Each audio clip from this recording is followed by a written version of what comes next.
Assalamualaikum warahmatullahi taala wabarakatuh. Innal hamdalillah nahmaduhu wa nasta'inuhu wa nastaghfiruh wa na'udzu billahi min shururi anfusina wa sayyiati a'malina. May yahdihillahu fala mudilla lahu wa may yudlil fala hadiya lahu. Subhanaka la ilma lana illa ma 'allamtana innaka antal alimul hakim. Rabbi shrah li sadri wa yassir li amri wahlul 'uqdatam min lisani yafqahu qawli. Para jemaah yang dirahmati Allah sekalian, ini alhamdulillah syukur pada Allah Subhanahu wa taala di malam yang mulia ini, di waktu yang sangat berkah ini, di antara maghrib dan isya sampai kita menunggu untuk solat isya, maka kita isikan dengan sedikit bimbingan. Semoga kita dapat petunjuk daripada Allah Subhanahu wa taala. Para jemaah yang dirahmati Allah sekalian, sebelum saya menuju kepada tajuk yaitu sirah, izinkan saya untuk sama-sama kita bersyukur pada Allah Subhanahu wa taala di atas kurniaan Allah Subhanahu wa taala memberi kesihatan dan kerahmatan kepada kita dan diberi ganjaran. Semoga diberi ganjaran di atas amal ibadat yang kita lakukan di bulan Ramadan. Sedikit saya ingin sentuh tentang untuk peringatan diri saya sendiri dan para jemaah semua, yaitu tentang satu tajuk, yaitu apakah kesan selepas Ramadan sebenarnya. Di kesan Ramadan, maza Ramadan, apa yang kita dapat after Ramadan sebenarnya. Yang selepas Ramadan itulah yang paling kunci utama untuk dalam sesuatu perkara itu. Contohnya seorang itu pergi mengerjakan umrah ataupun haji dan sebagainya, satu proses semasa dia mengerjakan haji dan umrah itu satu ikut peraturan, tetapi yang melibat kepada satu perkara itu hasil daripada ibadah Ramadan itu, apakah yang jadi pada dia. Contohnya sama juga dengan orang solat. Dia solat, tapi bagaimana solat dia sebenarnya? Selepas dia solat macam mana? Selepas dia solat, dia tetap mengajarkan amalan seperti juga mencuri tetap mencuri, buka aurat tetap buka aurat. Jadi bukan itu saja tujuan yang Allah jadikan. Jadi Allah fardukan Ramadan ini bukan hanya untuk 30 malam itu saja, untuk 30 hari itu saja. Jadi maknanya kalau 30 hari Ramadan, habis 30 hari itu saja. Lepas 30 hari Ramadan tu satu Syawal dah tak ada kesan lagi dah, tak sama dah. Kalau satu Ramadan, dua Ramadan, tiga Ramadan tu terlihat ramai orang keluar masjid, ramai semua, penuh bawah atas. Jadi surah yang sama juga, Allah yang sama juga, kelebihan yang sama juga, salat maghrib yang sama juga, salat isya yang sama juga, tapi orang dah berbeza. Itu namanya kata maza ba'da Ramadan. Sebab kita kena mengingat diri kita sendiri, sebab ibadat kita ni wa'bud rabbaka hatta ya'tikal yaqin. Maksudnya kau sembahlah Allah, beribadatlah Allah sehingga ya'tikal yaqin, iaitu hingga sampai wafat sebenarnya. Kan? Bukan ibadat itu sekadar bermusim. Sekadar bermusim. Jadi maknanya kalau musim Ramadan ataupun musim tertentu, maka kita beribadat kepada Allah. Sedangkan di musim yang lain tidak beribadat. Maknanya tidak ada konsep kat situ. Ibadat itu semua. Cuma Ramadan itu datang hanya untuk refresh, untuk tajdid, renew kita punya komitmen, renew kita punya semangat supaya lebih muncak lagi dan kelebihan-kelebihan yang Allah akan bagi. Sebab amalan-amalan lain itu seperti biasa. Jadi kita harap bulan Ramadan ini yang lepas itu akan menjadi yang kita kutip di bulan Syawal itu dengan ibadat yang penuh bersemangat lagi. Sebab itu kita lihat bahasanya ambil ibadat sebenarnya dia bukan tak perlu banyak. Dia sedikit sahaja pun dia boleh memberi kesan kepada orang yang melakukannya. Contohnya kita kata orang tu dia bila dia solat maghrib saja pun, dia lepas solat maghrib dia boleh berubah. Dia boleh berubah dah. Ataupun dia selepas solat isyak, ataupun selepas satu hari 5 waktu dia solat itu pun amalan dia dah berubah. Tingkah laku dia berubah sebab hasil daripada perubahan solat tu. Tapi kalau kita kata solat sama, tapi mencuri amal-amal lain, macam maksiat-maksiat lain, dia masih melakukannya. Maksudnya di situ solat itu, inna solata tanha 'anil fahsya'i wal munkar. Sesungguhnya solat itu berkuasa, mampu untuk menjauhkan daripada perkara keburukan. Jadi segi akidah itu tidak terkeluar. Contohnya kalau kita kata seorang itu berpuasa di bulan Ramadan, di bulan Ramadan itu ada sifat muraqabah, mana-mananya pemerhatian Allah Subhanahu Wa Taala kita dapat rasakan. Sebab tu kita tak minum, tak makan, sebab seolah tu benda tu walaupun sekecil sekalipun boleh membatalkan puasa. Tetapi selepas Ramadan, benda yang sekecil pun tak rasa macam membatalkan Islam, ataupun merosakkan kehidupan, ataupun merosakkan tiket dia, ataupun merosakkan dia sebagai seorang yang mukmin, atau menyebabkan dia dimurka oleh Allah Subhanahu Wa Taala. Itu pengajaran bagi kita, bagi saya dan kita semua. Memang kita tak akan mampu untuk menangani Ramadan sebenarnya. Ramadan itu adalah satu pemberian Allah yang besar. Kita tak akan mampu dah nak hidupkan suasana Ramadan itu sebenarnya, kan?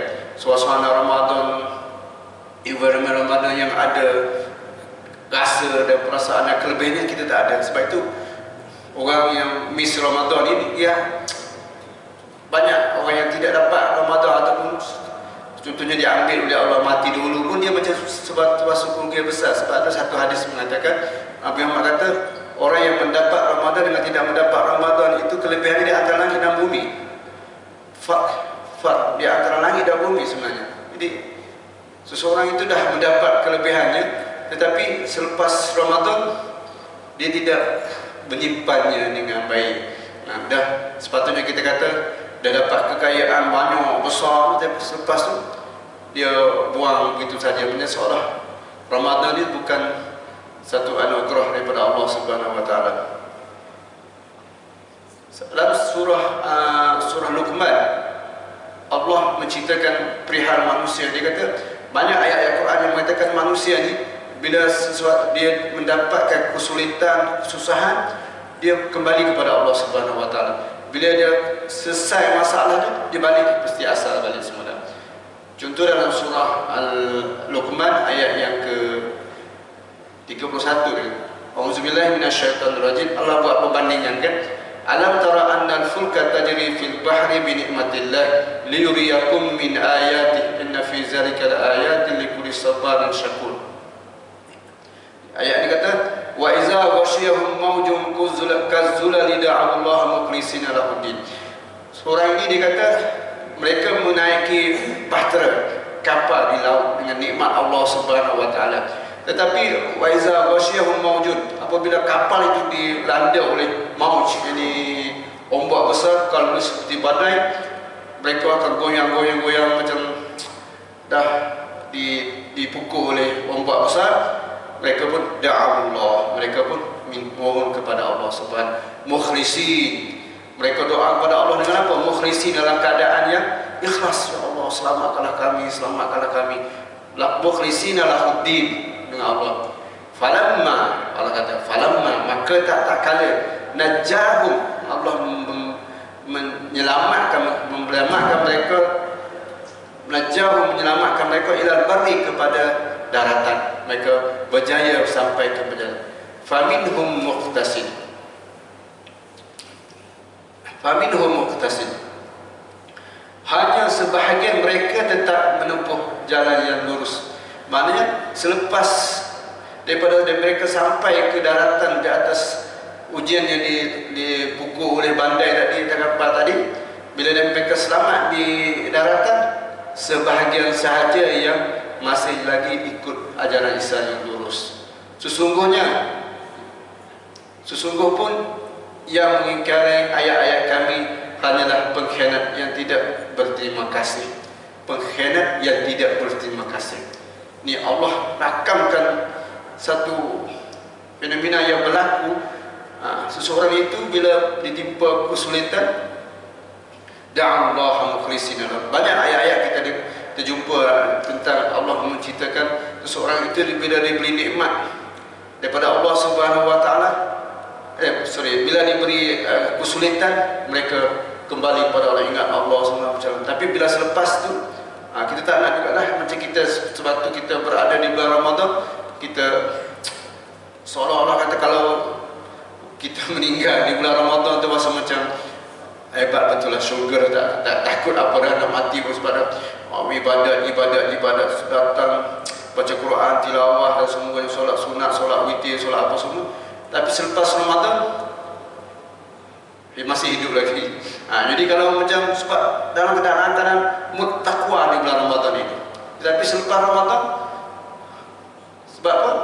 Kita tak sedar bahawasanya di bulan Ramadan itu mukjizat yang dicinta kepada Rasulullah itu memang tepat. Di bulan Ramadan itu syaitan diikat, syaitan dibelenggu. Patutlah kita selesa. Tidak ada gangguan. Kalau kita tak ada gangguan, pergi KL kejap ya. Sebab trafik tak ada jam. Tapi cuba jam, lambat. Sama juga kalau kita tak ada gangguan, kita rasa macam senang dia datang beribadat kepada Allah Subhanahu wa taala. Ini bukan nak cerita ke orang lain kan. Macam saya pun muncul ingat kita sendiri, apa yang aku buat di bulan Ramadan dan apa yang saya buat di bulan Syawal, sama tak? Sama tak? Saya sendiri saya tak sama lah. Macam masih kurang lah. Jadi maknanya kita kata takut amalan kita itu tak diterima oleh Allah Subhanahu wa taala. Sebab di antara kita lihat bahasanya mustafid, apa yang kamu dapat di bulan Ramadan sebenarnya. Ada ustaz dia tanya, apa yang kamu dapat di bulan Ramadan sebulan? Kamu dapat apa sebenarnya? Cuba cerita, aku dapat apa? Cuba nak list buat list, tengok apa yang kamu dapat di segi Ramadan. Dapat apa? Dapat apa? Kan dapat apa? Kalau kita kata dapat makan, dah habis dah. Dapat apa? Apa yang kita dapat sebenarnya Ramadan itu? Kita mengisap sendiri. Maknanya sebab itu sahabat-sahabatnya dia beramal ibadat dia tak banyak, tapi macam tadi kata, kalau dulu sebut la ilaha illallah dah dia masa dah gemetar hati. Apatah lagi semayang depan dengan Allah, baca Quran, puasa, ingat Allah. Sebab itu yang memberi penetapan kepada kita, itulah yang kita naknya. Apa yang kita dapat di bulan Ramadan itu daripada amalan-amalan ibadat kita kan. Sebab itu hadis kata Ramadan itu syaitan diikat. Memang betul. Satu Syawal, habis satu Syawal aja tak sampai semacam kan? Tak sampai semacam, bukan satu hari, 2 hari, 3 hari tak. Dah tingkah laku dah berubah dah. Macam bukan patutnya menjadi orang yang luar, seolah baru dilahirkan. Jadi sikap kita pun lain dah, macam nak bersandar sikit, macam nak macam tak sama Ramadan. Saya rasa macam mana, tak ada apa-apa pun, tak ada siapa datang masuk pun, tapi perasaan kita macam seolah ada tercampur satu benda yang Ramadan itu. Sebab itu rupanya yang mengganggu kita sebenarnya syaitan yang banyak tu, yang sentiasa menangguh-nangguhkan kita itu. Sebab bila ada syaitan tak ada, kurang pengaruhnya, maka kita kena macam tu, mujahadat, aduun mubin. Sebab syaitan ni adalah mubin. Di antara sifat rahmat Allah Subhanahu wa taala kepada hamba-Nya, Allah memberitahu siapa musuh kita yang sebenarnya. Kamu kena tengok, ini musuh kamu sebenarnya. Musuh yang kamu telah mengeluarkan bapa kamu daripada syurga, iaitu Nabi Adam AS, disebabkan makan juga, disebabkan makan buah tu kan, maka dinyahkan ke dalam duduk syurga. Itu siapa dia?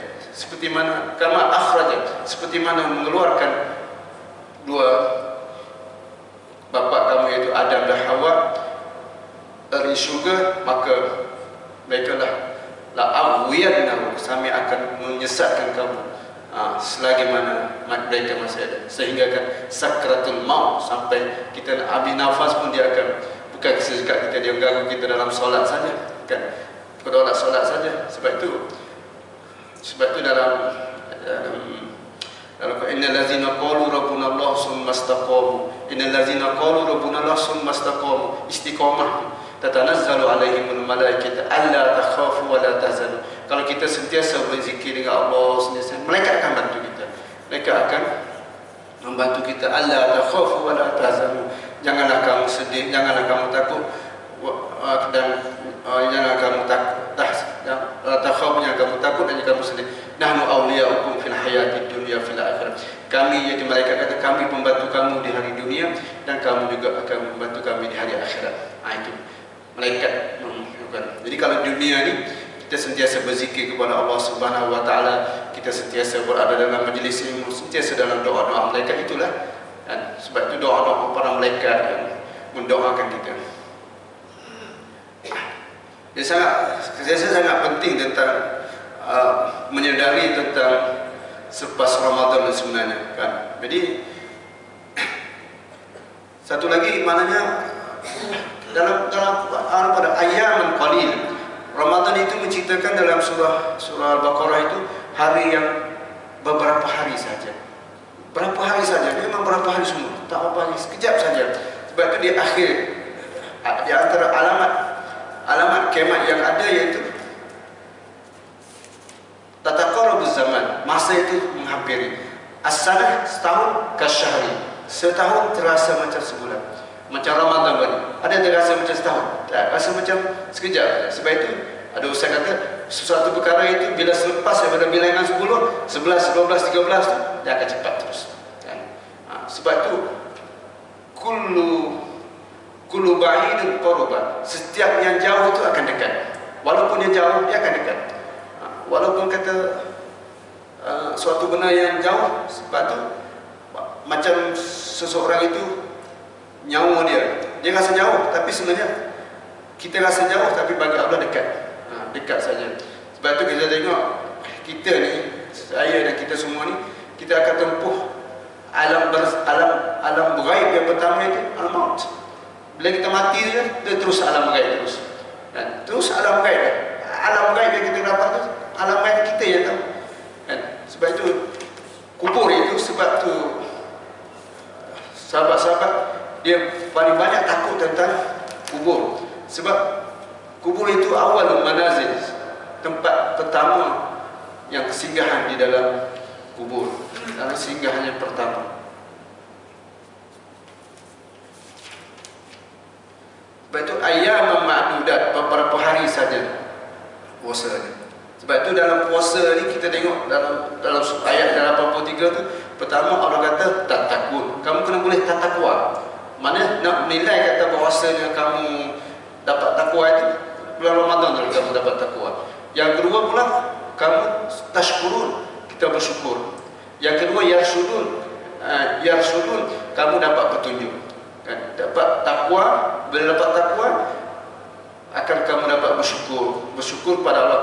Bila bersyukur ni maknanya di atas nikmat yang ada tu kita membalas syukur Allah tu dengan menambahkan ibadat kepada orang yang memberi itu Allah Subhanahu wa taala. La in syakartum la azidannakum. Sekiranya kamu bersyukur, kamu berterima kasih. Bukan terima kasih ni kita kata terima kasih kepada dia. Tidak, terima kasih ni mana dengan lisan dan dengan perbuatan. Kita lihat, sebab itu dalam hadis mengatakan banyak yang pada Ramadan itu kan min shaim, ramai yang berpuasa tidak dapat puasa mereka al-ajub wal ash. Kita risau sebab banyak sahabat-sahabat dia bila buat ibadat dia tak cerita tentang lain, dia cerita dia banyak dia risau al-qabul, risau amalan diterima atau tidak diterima. Itu yang paling fokus. Banyak satu hal tapi dia fikir kata macam mana, adakah solat saya ni masih lagi kekurangan yang menyebabkan dia tak diterima, segi khusyuk dan sebagainya, dan ataupun dari segi bacaannya macam ni kena perbaiki. Kena perbaiki. Adakah macam kekurangan kat mana? Cuba tanya bacaan Fatihah saya ni betul tak? Betul, alhamdulillah. Ini subhanallah bil a'la saya betul tak? Subhanallah bil azim betul tak? Rabbil firli betul tak? At-tahiyat betul tak? Sama. Kita bukan bukan kata tak betul, tapi kita nak tahsinkan dia, nak cantikkan. Sebab benda ni semayang ni bukan berjaga kata-kata. Jadi seorang maknanya penyebab kita di satu-satu benda yang kita hawat hari-hari, dan itulah tiket kita sebenarnya untuk kita mendapat siapa yang tak semayang dia tak sah ataupun wuduk dia. Sebab dalam hadis dia katakan siapa yang tak sah wuduk dia, seperti mana ada masuk tanda sebagainya, ada najis sebagainya, maka batu dia disiksa di dalam kubur. Apatah lagi wuduk dia tak sah. Bila wuduk dia tak sah, dan tentulah solat dia tak sah. Bila solat dia tak sah, kaitan-kaitan tu ada. Jadi amal Ramadan ini sangat-sangat penting kita selepas, bukan semasa berpuasa. Maknanya semasa berpuasa tu dilakukan dengan sebaik-baiknya. Tetapi selepas berpuasa Ramadan itu nak menunjukkan balik kesan amal yang diterima itu, akan melihat kesan pada Ramadan kan. Macam pergi berkhusus 30 hari, 30 kursi dengan cara tata cara. Tiba balik hari pertama dah buat hal dah langgar peraturan. Yang kedua, ketiga, keempat. Lepas tu tak ada langsung yang khusus dia ajar. Maknanya khusus itu tak ada, macam dia tidak ada ikhlas dalam khusus, tapi mungkin dia buat sebenarnya. Sebab tu dalam beribadat ini, iman adalah kita baca dalam mansoma Ramadan dan iman wahtisaban. Siapa yang berpuasa secara iman betul-betul iman karena Allah, wahtisaban dan mengharap sungguh. Dia mengharap kepada zat Allah SWT. Jadi iman dan wahtisaban ini mesti diamalkan dalam amalan lain pun sama juga. Kita solat pun sama juga, iman dan perkara solat. Kenapa solat? Saya manusia. Kenapa banyak solat? Gila. Tak, solat kan iman, fardu Allah. Allah turunkan fardu pada kita supaya wajib puasa, wajib solat. Ihtisaban, mengharapkan ganjaran Allah. Kita datang sini dah bukan dosa kita, dan diberi pahala dan kelebihan-kelebihan. Nampak apa kelebihan tu? Apa nampak kelebihan-kelebihan tu? Nampak apa? Kan? Kalaulah saya tahu kelebihan saya kat belakang ni banyak, kita tak tahu kelebihan tu macam mana. Sama ada kelebihan-kelebihan kita buat betul-betul diterima ataupun tidak, ataupun masih lagi kekurangan. Sebab itu tak ada siapa yang tahu puasa amalan dia dah lengkap. Saya sempurna dah amalan saya lengkap. Saya rasa macam saya buat sikit-sikit sajalah. Saya rasa tak ada, sebab itu bukan ajaran Islam. Kan? Ajaran Islam kita tak tahu siapa yang apa. Sampai kita dihisab nanti itu pula kita tahu, tapi kita mengharapkan husnuzan, dan kita tahu bahawasanya Allah. Tapi sahabat-sahabat dulu, walaupun dia dikategorikan sebagai ahli jannah pun, dah dapat senarai, dia kata 10 orang mubasyirin pun, dia pun tak masih lagi leka kata taklah sangat. Dia ada semayang kurang lah sikit. Kenapa dia tak tahu? Dia dah kira, dia kata dah kira dah ada dalam list dah senarai penerima. Tak ada, kita tak ada lah macam tu. Tak ada siapa. Malah sahabat-sahabat pula lagi takut kan. Sayyidina Umar tu sampai dekat sini dia nampak kesan air mata, menangis takut. Sedangkan dia dah masuk dalam list awal yang terima ahli syurga yang diberitahu oleh Rasulullah. InsyaAllah kita jauh lagi lah kan. Tapi masih macam kata rasa macam tak apalah. Kita tak boleh bayangkan kedudukan hari akhirat sebenarnya kan. Macam kita kata nak buat apa pahala banyak-banyak. Kita tak tahu bahasanya hari akhirat tu hari macam mana. Dia anggapkan akhirat tu macam pergi melancong, cukup bawa bekal sikit-sikit cukup lah, kalau tak ada pinjam kawan. Dia ingat macam tu je. Akhirat mati orang doakan, orang boleh laku ke ada doa. Kita mengharapkan macam satu benda yang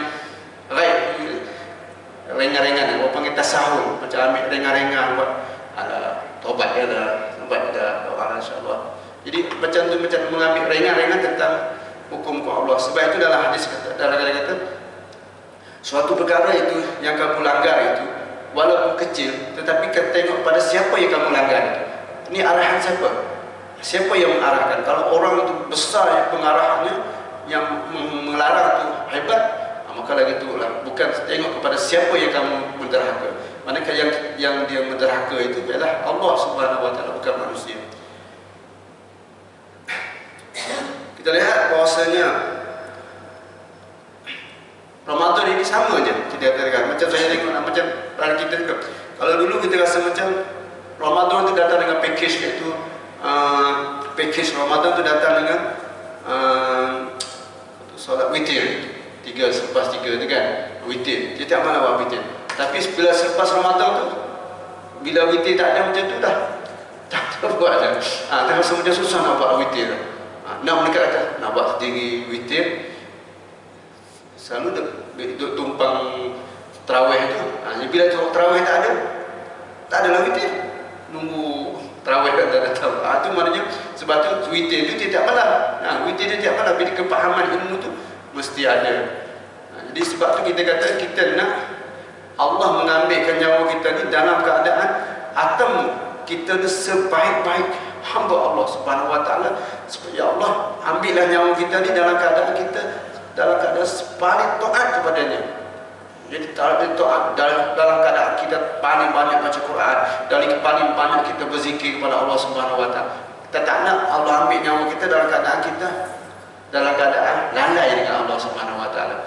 Dalam keadaan ambil hari itu, kalau apatah lagi, kalau ambil hari itu, hari yang kita tak pergi solat berjemaah, kan? Kalau ambil pada hari yang kita bersolat berjemaah tu, kelebihan tu banyak. Ataupun hari yang kita tak baca Quran, ataupun hari yang kita ada maksiat lagi, waliyazubillah, hari yang sentiasa buat maksiat. Dan kelebihan-kelebihan samanya.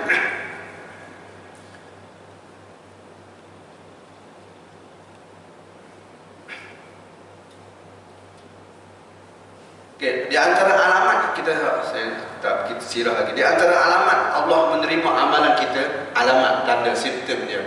Jadi ini satunya adalah al-hasanah ba'da al-hasanah. Al-hasanah ba'da al-hasanah. Pada suatu perkara yang baik itu akan beranakkan atau melahirkan satu hasanah lain. Maknanya kalau seorang itu berpuasa dalam kebaikan, dia akan menambahkan. Maknanya dia berpuasa tapi buat jahat. Jadi sepatutnya buat puasa itu melahirkan kebaikan. Macam dia pergi dia pergi umrah tapi dia tak melahirkan kebaikan kepada Allah. Mana lagi tu ini mana tanda tu, mana macam mana kau pergi kusuk ke pergi mana kan. Macam dia solat tapi pas solat dia buat benda jahat, pas solat dia pergi bergaduh orang, pergi tampar, tumbuk orang, kes benda sikit-sikit je. Ada orang kes kan, ada kes datang surau gaduh dia tampar. Jadi dia macam mana dia solat, dia macam mana dia datang solat dia kerana apa. Jadi kita tengok ini jadi tanda dia tu. Mana kalau orang datang solat dia boleh berubah seterusnya, sebab boleh berubah, tak perlu kata-kata, sebab dia berdepan dengan Allah Subhanahu Wa Taala, takut dengan Allah, rasa macam itu, maknanya itu tanda dia. Al-hasanah, kebaikan. Sebab itu setiap hasanah itu akan menambahkan hasanah lain. Sebab itu orang yang buat jahat dia akan tambah jahat lagi. Orang yang buat jahat, orang yang menipu, dia akan buat tipu lagi pula. Mula-mula dia menipu, lepas tu dia curi, lepas tu dia melompat, lepas tu dia membunuh. Sebab tu dia kejahatan itu akan membawa kejahatan lain. Tapi kalau hasanah ni, mula-mula dia datang surau, dia berzikir, dia bersalam ke orang, dia baik, dia kasih tolong orang dan sebagainya, dia pun baik orang. Pada dia akan baik-baik. Sebab tu syaitan ini dia nak suruh kita tergelincir saja sikit. Dia nak tergelincir sikit dah pada. Contohnya orang yang buat kejahatan sebenarnya. Dia bila dia buat jahat tu, dia rasa macam dah aku dia buat jahat ni. Jadi dia macam tak ibu buat jahat. Maka dia akan menambah benda lain tu untuk dia buat kejahatan yang kedua tu terlalu senang bagi dia. Untuk kejahatan dan dia akan menambah macam orang ambil dadah. Lalu ambil dadah, lepas tu dia mencuri, dia akan lose ikatan dia akan terungkai. Habis sebab itu hasanah itu membawa kepada hasanah yang lain. Kebaikan akan membawa kepada baik yang lain. Tapi kalau kejahatan itu dia nak kembali kepada kebaikan itu susah. Nak macam seorang tu buat jahat, dia nak kembali kepada Allah, nak bertaubat tu ambil masa. Sebab itu bertaubat tu kadang-kadang mengambil masa. Sebab itu orang yang buat jahat, dia lambat bertaubat, itu pun dah satu dosa. Sebenarnya bila seseorang dah, Quran kata seorang tu bila melakukan kesalahan, astaghfirullah, minta Allah terus sedar. Macam kita pun jangan buat salah kan, astagfirullahaladzim, ini dosa dia, astagfirullahaladzim, menyesal, kita minta Allah, minta taubat kepada Allah. Al-hasanah yang kedua, insyirahus sadr bil ibadah.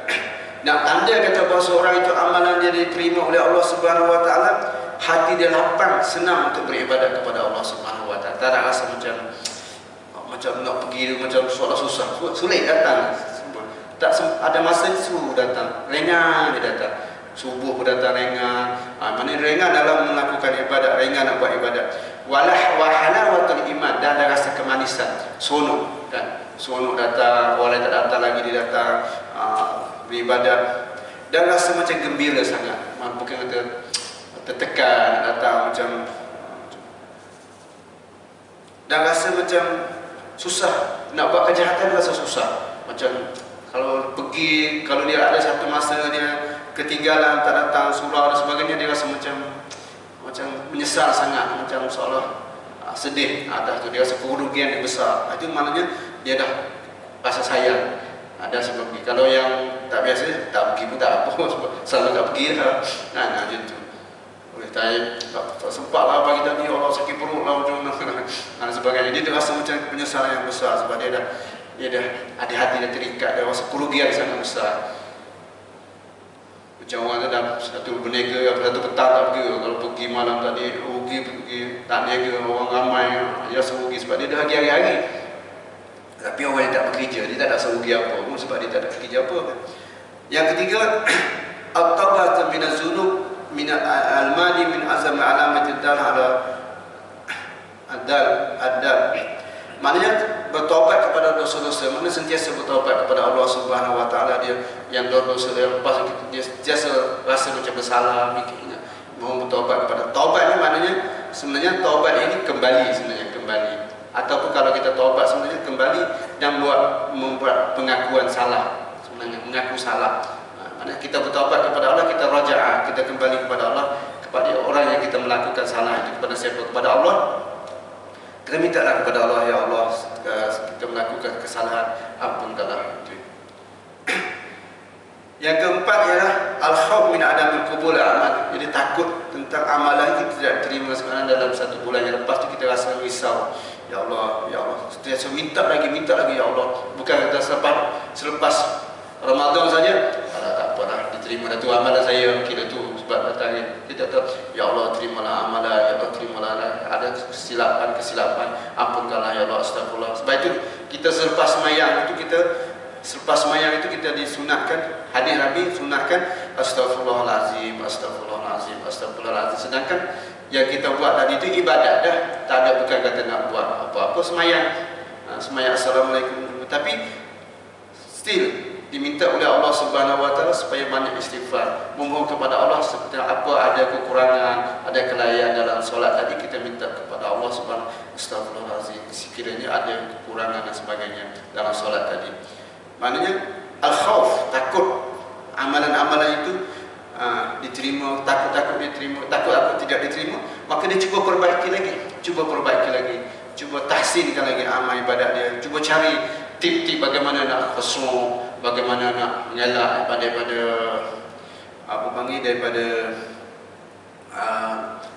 berfikir benda lain kan. Kadang-kadang kita datang surau dah, kadang-kadang saya tengok dah, mak cakap dah, kadang-kadang kita datang surau dah, kita rasa datang surau tu dah banyak pahala dia, jadi kita tak nak datang solat sunat dalam, sebab kita rasa kita dah banyak pahala.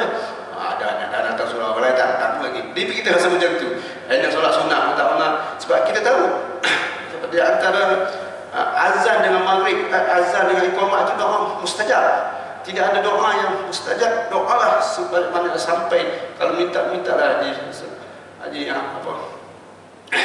Bila lambat sikit jangan cepat komat, sebab saya ada doa banyak lagi. Sebab doa yang mustajab. La yarud doa, kalau kata Allah tidak menolak doa seseorang itu bainal azan wal iqamah. Datang azan dan iqamah itu.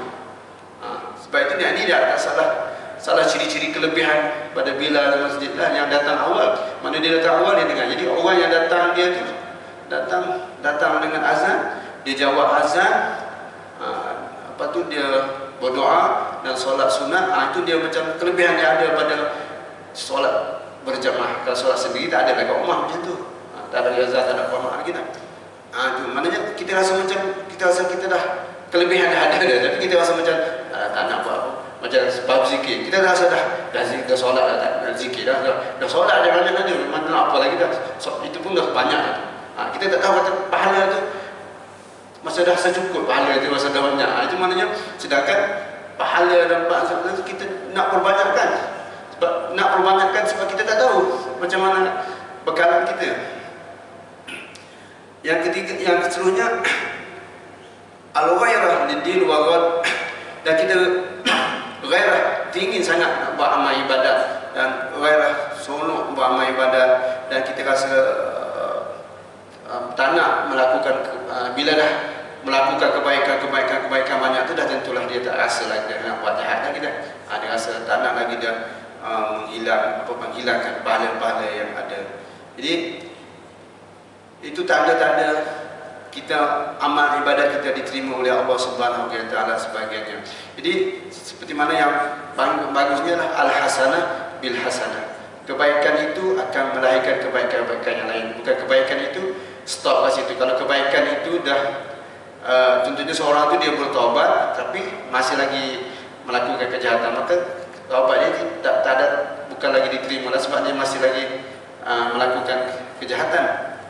Mana contohnya seorang itu dia bila dia kembali kepada Allah, dia solat, dia melakukan alamat solat sunat, jadi melahirkan solat sunat air. Jadi itu menandakannya dia dah rasa macam dah teguh dah solat fardu dan solat sunat pun tak tinggal, apatah lagi solat fardu. Jadi maknanya itu adalah aksesori dalam kehidupan kita seharian dah. Dan seterusnya kita kata macam membaca Al-Quran itu adalah satu perkara yang tetap ada. Walaupun kita kata bulan Ramadan itu bulan yang turunkan Al-Quran, tetapi Al-Quran ini dibaca sepanjang hayat. Dan Al-Quran ini tidak boleh dipisahkan. Sebab bila kita solat, kita kena baca Al-Quran. Dan bila kita solat, kena baca Al-Quran, baca surah Al-Fatihah dan sebagainya. Jadi takkan kita tak nak tambah-tambah lagi pula. Mungkin masa ini kita tak sempat, tak ada urus. Tapi selepas daripada sekarang, kita berjanjilah kita akan memperbaiki Al-Quran lagi, memantapkan, menguasai Al-Quran. Sebab masa itu banyak. Pahala bulan Ramadan pun, lepas Ramadan pun, Al-Quran sama juga. Ada kisah 2-3 hari ini viral dalam Facebook Arab. Seorang hafiz Mesir yang buta, nama dia Abdullah Kamil. Ini kalau tengok dalam Arab memang saya pun rasa kagum juga. Dia buta sejak lahir. Dia orang Mesir. Dia belajar braille daripada kecil lagi. Dia setiap tahun dia ni akan dijemput oleh Tauhid Center di New Jersey, USA, Amerika, untuk jadi imam di sana. Dia bawa ni tahun lepas dia pergi di New Jersey jadi imam di masjid itu selama 30 hari lah. Saya dengar dia kata dia boleh khatam 22 kali. Buta. Kalau tengok dalam YouTube nama dia Abdullah Kamil. Kita tengok dalam YouTube memang bacaan dia baca macam tu. Dia macam buta. Dia jadi imam di masjid tu. Dia ada satu masjid tu, dia ada guest house, rumah untuk tetamu di sana. Dia selepas dia jadi imam, dia jadi imam untuk solat hari raya 21 April ni kan, kita 22 di US 21. Tapi selepas 27 hari bulan tu macam dia di imam maghrib, imam Zuhur. Lepas tu dia sembahyang imam Zuhur. Selepas Zuhur tu dia rasa tak sihat, dia pun naik tidur. Jadi sepatutnya asal dia di imam lah. Jadi orang ustaz-ustaz lain lah tengok tu macam mana Abdullah Syekh tak turun. Kita tengok dia dah meninggal di selepas hari raya lah. Maknanya sepanjang sebulan tu dia jadi imam kat situ. Dan selepas tu dia dikebumikan situ, di tempat yang dia jadi imam tu jugalah. Sehingga kat situ dia tak boleh nak semayang di masjid orang ramai. Dan dikatakan orang yang paling ramai sekali solat jenazah even di Amerika sendiri itu, sampai paling ramai sekali orang. Tak ada lagi orang yang biasa-biasa tu, orang yang solat jenazah tu ramai. Abdul Kamil ini, dan mengikut orang-orang yang menjenazah sebanyak dia kata tak pernah lagi dia kata bila dia mandikan dia solat jenazah tu macam ikut dia macam dia tidak kerap 3 hari 4 hari di dalam tias. Dia ni seorang yang habis BA ijazah di bahagian ulum Quran, dan satu lagi kelebihan dia boleh berceramah dalam bahasa Inggeris pula sebab dia pergi US. Dia boleh ceramah baca khutbah dalam bahasa Inggeris dan Arab pun tentulah, dan bacaan dia semua bacaan itu semua dalam keadaan menangis itu ulang-ulang. Saya pun ada minta sebab tu. Jadi maknanya kita tengok macam tu, ya Allah, ada juga kadang-kadang kita tengok zaman dulu ada macam tu. Dia ni memang hidup dia tengah Al-Quran. Dia pergi mana ceramah, sehingga kan dia naik kapal terbang daripada nak pergi bawah ni, on the way nak pergi ke sana, dia kena pergi Jeddah ke mana, kata sebelum Amerika, Jeddah ke mana, sampai kat Mesir, sampai kat atas flight dia langsung dia baca Quran macam dengan flight baca Quran dia. Di mana-mana tempat dia macam kelainan, sebab selepas daripada kematian tu dia orang yang macam saya pun baru tengok macam seluruh dunia macam kagum dengan sifat dia, seorang dakwah yang sepanjang Ramadan itu menjadi imam, dan hari itu pun dia jadi imam juga, tapi mati atas katil biasa macam tu ya. Dia kata sampai 20 kali lebih sempat khatam Al-Quran sebab macam kekuatan dia. Jadi seorang yang hebat di bulan Ramadan itu dia jadi tetamu di sana, walaupun dia meninggal di US, ingat kata ramai orang solat jenazah kat sana, tapi rupanya tidak. Cuba tengok dalam Facebook, memang banyak lah. Kalau type Arab lagi cepat, Inggeris pun ada rasanya. Yang maknanya kelebihan-kelebihan bulan Ramadan itu sangat besar, dan kelebihan itu kita minta kepada Allah Subhanahu Wa Taala supaya kita dimasukkan dalam hati kita, supaya kita boleh bawa seterusnya dalam kehidupan kita. Bukan kalau setakat Ramadan ini 30 hari aja habis kat situ lah, kita tak ada ke mana. Tapi kita nak semangat kelebihan-kelebihan itu diteruskan, bawa kita sebagai semangat kita nak baca Quran, dan semangat Quran kuat di bulan Ramadan ni. Tak tekuk awal, yang ni kering pun boleh baca Quran, yang ni boleh tapi tak boleh baca Quran. Bulan bukan Ramadan boleh semua minum sambil baca Quran, minum. Tapi tak ada kekuatan nak baca tu kan. Kekuatan tu semangat boleh cakap lah, tapi kekuatan tu daripada kita minta kekuatan supaya lagi pula solat sebagainya, dan zikir dan sebagainya, dan seterusnya amalan-amalan lain juga, supaya kita rasa nampak macam kita ada terkesan dengan Ramadan itu. Bukan kata Ramadan itu pergi panik kira kata rumah terbuka macam tu juga. Tapi hati kita dah macam nak tertutup pula, kita tak nak.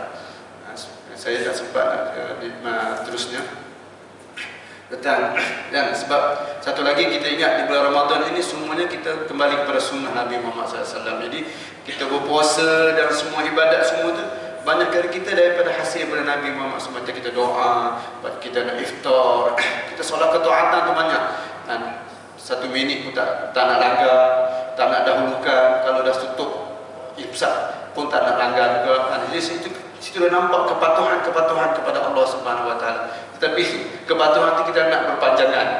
Kita nak berpanjangan, sebab tu kita minta kepada Allah, ya muqallibal qulub, sabbit qalbi ala dinika wa ala ya Tuhan yang membolak-balikkan hati, sabbit, tetapkan hati kita. Sebab itu dalam doa juga kata Allahumma ahsin akibatana fil umuri kulliha wa ajirna min khid dunya wal akibat. Mana akibat kita nak akibat kesudahan. Allahumma ahsin akibatana, Allah perelokkanlah kesudahan amal kita fil umuri dunia, fil umuri kulliha, segala semua urusan, fil umuri kulliha, pada semua urusan. Allahumma ahsin akibatana fil umuri kulliha fid dunya wal akhirah wa Allahumma ahsin akibatana fil umuri kulliha wa ajirna ya Allah, minta berlindung min khizi, daripada kerugian, min khizi dunia wal akhirah.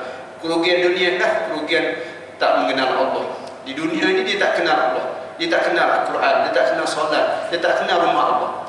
Habis khizi dunia. Bila khizi dunia wa azabil akhirah, dan azab akhirat. Azab akhirat ni banyak kan, masuk dah titian sirat, hisab, pada mahsyar, semua tu azab-azab. Wa azabil akhirah, kita tak nak azab. Sebab tu kita doa dalam satu doa bagus itu, Allahumma akhir jannah bighairi hisab wala azab. Ya Allah, masukkanlah aku dalam surga tanpa hisab dan tanpa azab. Wala sabiqul azab, dan tidak didahului dengan azab. Mana tak nak masuk neraka lah. Wala sabiqul azab. Wala sabiqul azab itu sangat penting. Tidak didahului dengan azab. Kalau didahului dengan azab dah kita masuk neraka. Jadi waliyazubillah itu dah. Semoga Ramadan kita berkaki ni, kita akan macam kita tengok mengenang hari-hari Ramadan yang berlalu, bagaimana kekuatan iman kita yang ada di bulan Ramadan itu, maka keimanan itu kita akan nak tetapkan, dibawakan, malah berganda lagi dah, sebab tidak ada halangan fizikal lagi dah, tapi halangan roh tu dah hilang. Roh daripada Ramadan tu dah tak ada lah, tapi kita ada kekuatan mana boleh minum, boleh tapi nak melakukan lemah. Semoga saya menasihati saya sendiri supaya kita tidak lalai. Dia lupa dengan lalai berbeza. Lupa dengan lalai. Kalau lupa bahasa Arab amnesia, lupa, nasia, lupa. Lupa ni lupa letak beg, tapi kalau lalai ni, dia lalai ni dia sedar, tapi dia tak nak buat. Lalai. Kenapa kamu tak duduk dia biar ingat tapi lalai. Lalai di mana dia dalam keadaan ingat. Sebab itu Allah kata, jangan jadi kamu daripada orang-orang yang lalai. Lalai ni dia tahu. Lalai tutup pintu, lalai kunci pintu. Dia bukan dia tak ingat tutup pintu, tapi dia lalai, cuai gitu. Tapi kalau terlupa ni memang tak ingat semua. Lupa tak barang, dia memang, sebab tu orang terlupa dimaafkan. Orang lupa dimaafkan, tapi orang cuai ni tak dimaafkan. Itu saja, semoga kita mendapat rahmatan daripada Allah Subhanahu Wa Taala. Mententuk berdoa kepada Allah Subhanahu Wa Taala sebagai as-sabat. Allah sabat. Sabat di mana penetapan. Penetapan ni banyak penempatan di kita di hari akhirat, penempatan kita bagi peneguhan kita menghadapi sakaratul maut dan sebagainya. Jadi kita nak macam ya bukan Allahumma inna. Sebab itu kita minta husnul khatimah. Sebab itu dalam Quran kata, hadis kata innamal a'malu bil khawatim. Sesungguhnya setiap amalan itu yang paling penting sekali khawatim. Sangat penting. Kalau kita semayang, takkan kita semayang assalamualaikum dalam keadaan lalai. Itu habis rasa macam baca apa tadi, dah habis dah semayang. Jadi pada khawatim, sepatutnya sebelum daripada itu kita kena usahakan supaya bukanlah kita finishing itu dalam keadaan kita tak tahu apa benda. Sebab itu dalam kita nak habis solat pun dalam keadaan kita ingat Allah Subhanahu Wa Taala. Kuat-kuatnya dalam asyhadu an la ilaha illallah wa asyhadu anna muhammadar rasulullah, kita kembalikan ni. Asyhadu an la aku bersaksi Allah tidak Tuhan semua kecuali aku. Wa anna muhammadar rasulullah, aku cinta pada Nabi Muhammad sallallahu alaihi wasallam. Macam tu dah sebelum tahiyat tu, mana kita dah recall balik ni punya, walaupun kita dah 2 rakaat lepas, 3 rakaat lepas, kita dah dibawa ke mana-mana tempat. Tapi at least at the end sebelum landing tu kita tarik asyhadu an la ilaha illallah at-tahiyat. Jadi sebab tu pentingnya kita mengetahui maksud Al-Quran dan baca-bacaan. Bila kita kadang-kadang kita assalamualaikum warahmatullahi wabarakatuh, macam bela kita kan, kita bela macam mana, macam tak tahu apa siapa kan. Sebab tu kita dah lalai kadang itu. Tapi kalau kita ingat, mungkin kalau pada awal lagi okey lah, baguslah. Tapi kalau macam terbawa mestilah terbawa, sebab syaitan tak akan biarkan kita semayang dalam keadaan yang tenang. Dia akan cuba untuk mengganggu kita sebaik-baik mana supaya kita tak dapat apa pada semayang. Dia sebagai orang tu semayang tapi apa nama, la yazkuruna illah la yazkuruna Allah illa qalila, tidak mengingati Allah, mereka sedikit saja ingat Allah. Sepatutnya patut ingat Allah tapi ingat sikit saja. Itu saja. Semoga saya mau kita dapat kelebihan-kelebihan, insya-Allah. Semoga diberi kekuatan kepada kita semua. Lebih lagi kekuatan yang ada adalah dengan solat berjemaah, itu saja. Solat berjemaah itu saja yang sangat besar. Yang paling senang, yang kita tak payah perlu modal apa benda, kita melazimi siap waktu, 5 waktu, itu pun dah kira amal yang soleh yang membawa kepada hasanah-hasanah lain, insya-Allah. Assalamualaikum warahmatullahi wabarakatuh.